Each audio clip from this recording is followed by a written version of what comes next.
18 h à Alger, c'est l'heure de votre Flash Info sur L24 News.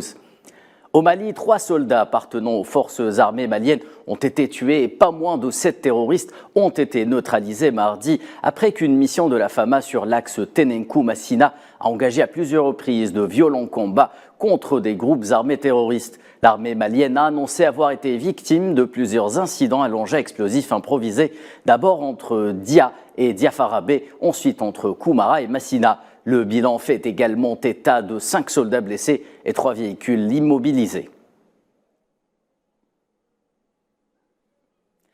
Début de la fin de la crise politique en Éthiopie, les rebelles du Tigré ont annoncé avoir commencé à rendre leurs âmes lourdes, conformément aux dispositions de l'accord de paix signé le 12 novembre dernier, point clé de l'entente entérinée il y a plus de 2 mois avec le gouvernement éthiopien pour mettre un terme à un conflit meurtrier dans le nord du pays, selon un porte-parole des rebelles. Et dans une nouvelle tentative d'inonder l'Algérie de stupéfiants et de drogue, des trafiquants marocains ont tenté d'introduire une quantité de plus de 12 quintaux de kiff via les frontières. Une tentative brillamment déjouée par les services de sécurité algériens.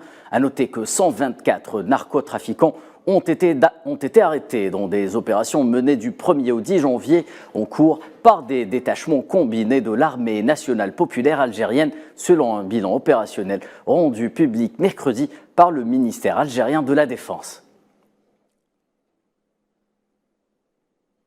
L'actualité en France également, où une attaque à l'arme blanche à la gare du Nord, dans la capitale Paris, a fait 6 blessés. Un homme a agressé plusieurs personnes à l'aide d'un objet contondant. Cette attaque survient quelques semaines seulement après une fusillade opérée par un homme affilié à l'ultra-droite dans un centre culturel de la communauté kurde, toujours au niveau de Paris. Une attaque qui avait fait 3 morts et plusieurs blessés.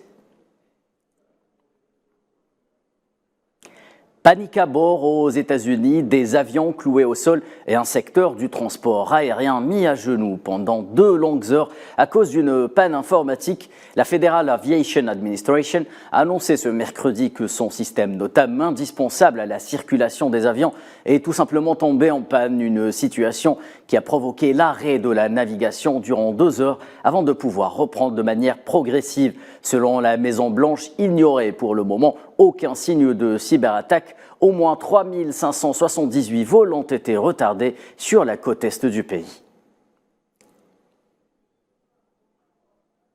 Et en Chine, le nouveau ministre des Affaires étrangères, Qin Gang, entame son activité officielle par un voyage d'1 semaine dans 5 pays africains.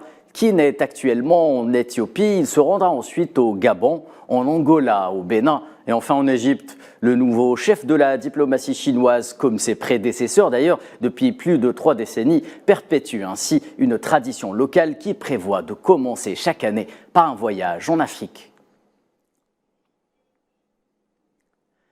Et dans les territoires palestiniens occupés, les autorités de l'occupation sioniste ont libéré le prisonnier Nabil Youssef Massalma, âgé de 51 ans, dans la ville d'Hébron, après plus de 23 ans passés dans leur geôle.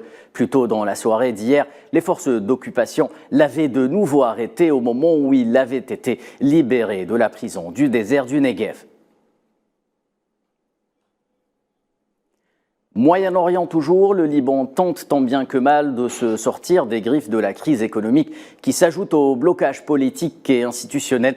L'Union européenne a lancé 2 nouvelles initiatives d'un montant de 25 millions d'euros, une aide destinée à la lutte contre l'insécurité alimentaire et le soutien des personnes les plus défavorisées au pays.